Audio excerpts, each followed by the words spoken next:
So everybody gets into real estate for freedom, but what actually happens when they stay? So I'm going to break down the 5-step process of achieving freedom in real estate and when most people fall off the ride. By the way, my name's Chad Leonberg and I've helped hundreds of real estate agents scale to a 6-figure business with our Shark Partner program. And if you're interested in anything that we do and any of our strategies, feel free to hit me up at the contact info below.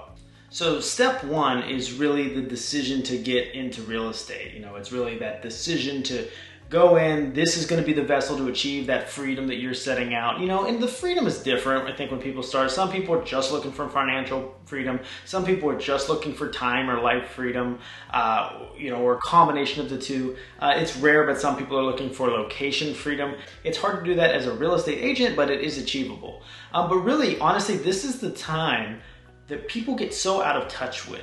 This is when they're dreamers. This is when they set their vision. This is when they set their mission. And this is the mission that they need to stay true to.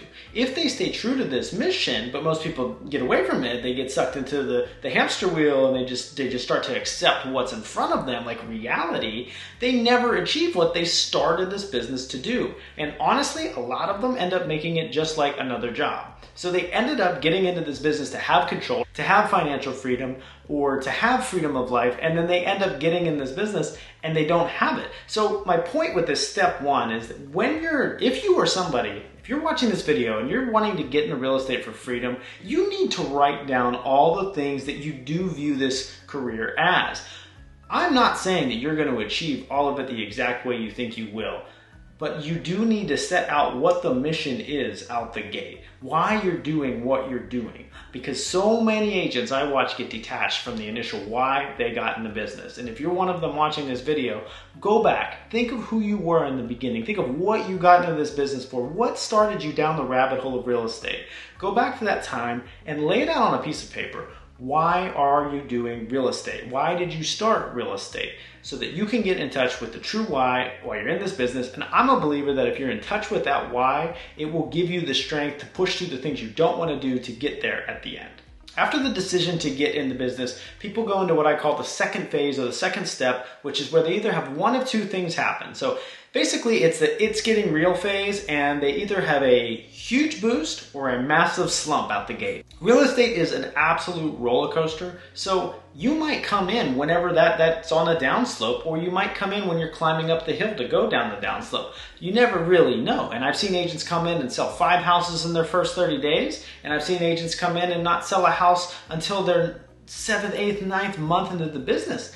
Often, I think it's better to have that hard beginning, because then you appreciate when it comes and you know how to save for a rainy day. Agents that come in and get a huge boost out the gate, that's too much instant gratification for them, and this is such a delayed gratification business that you need to almost train yourself to operate with delayed gratification. So the agents that come in and just shoot 5 or 6 sales off, you often see them burn out or get mad because it's not as easy as it was that first 30 or 60 days into the business when they had those all teed up and ready to go. They're riding the roller coaster down the hill and it's easy mode. So you're going to have one of two things happen though. Almost every single agent I've trained has a huge boost or a massive slump, and there's really no in between.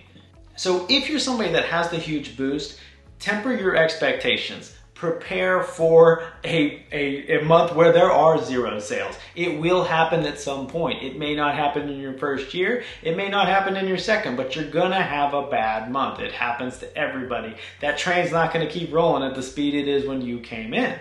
Now, if you're somebody that had a massive slump out the gate and you're still trucking along, you make it to your 6-month, 1-year mark, good, that's great. You have gone the distance without much gratification. You're committed to the process. So as long as you keep iterating on your business plan and make sure that you're trying all things and finding your niche, like finding what's good for you, finding the successful version of you in real estate, because side note, I'm a 100% believer that every single person out there is a perfect version of you in real estate.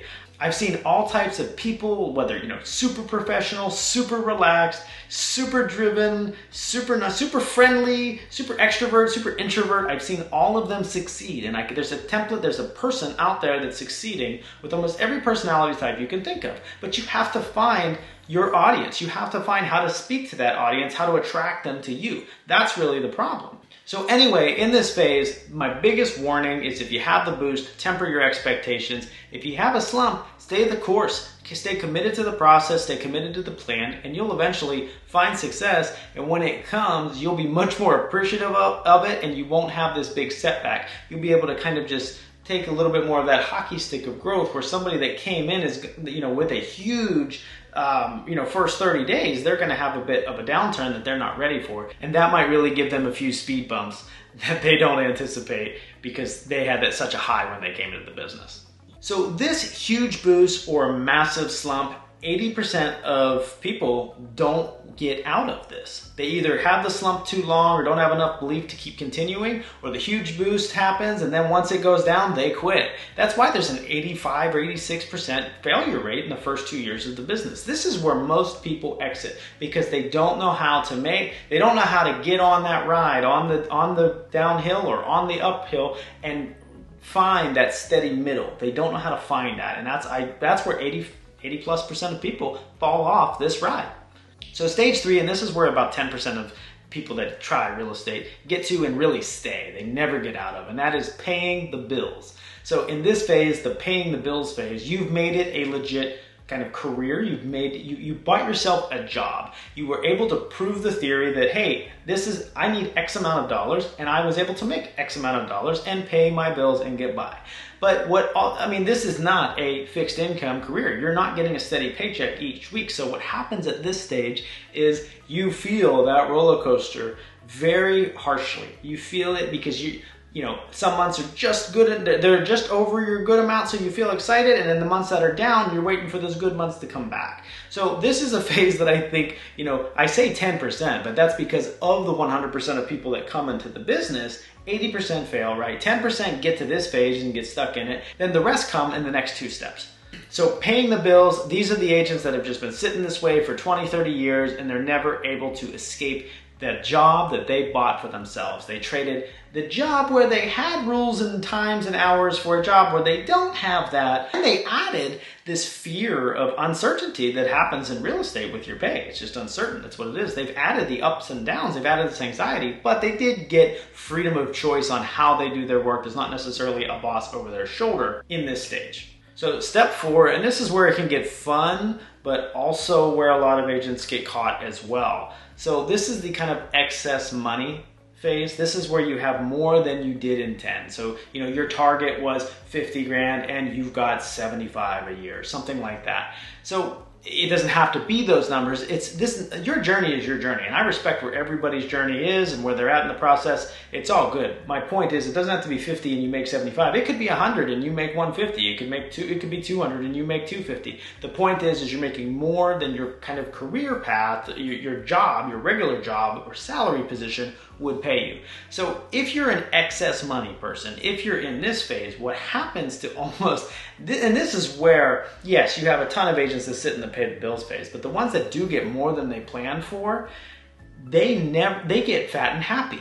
They never thought they could make 150 when they were making 100. So they made 150. They don't have a boss over their shoulder. They get fat and happy, and they also think it's the only way to make this excess money that they've never made in their life. So they end up just sitting still, getting stuck on the hamster wheel, and not coming back. This is the big one. This is what we talked about in the beginning, not coming back to why they got in the business. You got in the business for some form of freedom. Anybody at this stage, if you're an agent watching this video and you are making more than you set out for into this business, ask yourself, does it look like your why in the beginning? Does your day-to-day, does your job look like why you got in this business? And that's why I would say, 10% stuck in the pay the bills phase, 9% get stuck in the excess money to grow. I say 9 because it's the top 10% that sell most of the real estate, and really only 1% of the 100% of people that try get into the fifth stage. The fifth stage, the freedom stage. So you're running a business in touch with your why. If it was time freedom, you literally choose what you want to do when you want to do it. And this can mean working, by the way, but you have your weekends, you have your nights, you have your time with your kids or your family or your friends or whatever it is you'd like to do. You're able to take vacations when you want. You really achieved that time freedom. But if it's money freedom, right? Like you've really achieved that financial freedom to do whatever you want, whenever you want. So if it's both, you've got money to do what you want and it runs without you, right? So you're able to almost produce what I would call like an ATM machine. And it's funny because, you know, we looked at this as negative when we got in the, I got into real estate for a little of both, right? That was my personal why. I got into this business and I wanted a little bit of both. And about, 2-3 years in, I remember my wife saying, oh, Chad just wants an ATM machine. He just wants an ATM machine. Like, it's not possible. Well, I'll tell you what, now that we're in the business and that time has passed since we thought it wasn't possible to achieve that why, but my vision never got away from it, we've achieved a business that sells 100 homes a year without my efforts. So it is possible to relatively make an ATM machine. I can take vacations when I want. I can live that life. This did not come without work. There wasn't a journey that wasn't, everybody has a journey to get where they need to go, but it is absolutely possible, not so much to make your own ATM machine, but to achieve the why that you set out to get to in this business. So I want to challenge you. So if you're getting in the business, I need you to write everything down so that you know what you want out of this business. Being a real estate agent or running a real estate agent business is a vessel for you to achieve that form of freedom you probably set out for when you get in the business. So if you're new watching this video, write everything down. Literally write 5 things at least that you envision to gain from getting into real estate, from getting your real estate license. And if you're somebody that's in the business, go back and think of you in that time. Go back and think of what you first really set out to do when you got your real estate license. Take a look at what your business looks like now. And if you got it, great. You're one of the, in my opinion, 1% that truly achieve what they got into this business for. But if you're just running and chasing the next deal, and on that hamster wheel, I used to say, I don't want to be 80 years old rolling up to a house with a cane, showing a house. Not like that's a problem if that's what you want to do, but it was not why I got in this business. I got in this business to make an impact on people's lives, to make a smarter decision than they would have without me. And in result, in giving them what they want, I would get what I want, which would be the freedom of life to really fully experience this life the way I want to experience it without being told what to do.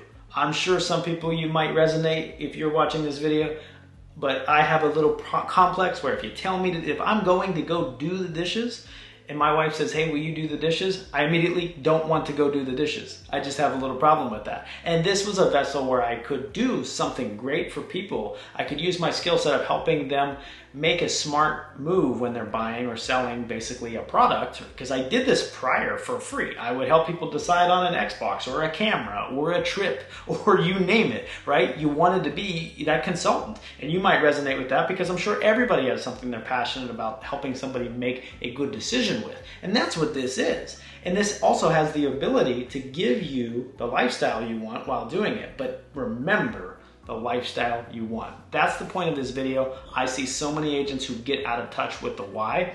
Doesn't mean that real estate's the wrong career for you, but it means that you need to think about the daily tasks and the daily setup you have from running your business, if it's serving you or if you're serving it. So, and by the way, one way to really help with any of this is to generate leads. I've got a free class. If you look down in the description here somewhere, we've got a class that you can go to and really shows you how to scale a 6-figure funnel in real estate. So go check out that free masterclass, and there's tons of value from it. You can really copy and deploy our system that we have. So anyway, thanks for tuning in. I appreciate you taking the time out of your business to think about how to make your business achieve what you want and what you set out to achieve in this. Because I don't know about you, but I'm passionate about real estate and I'm passionate about life. You can have both. You just got to make sure that you're constantly setting it up that way. So thanks for tuning in. Build your business the way you want, and I will see you at the top.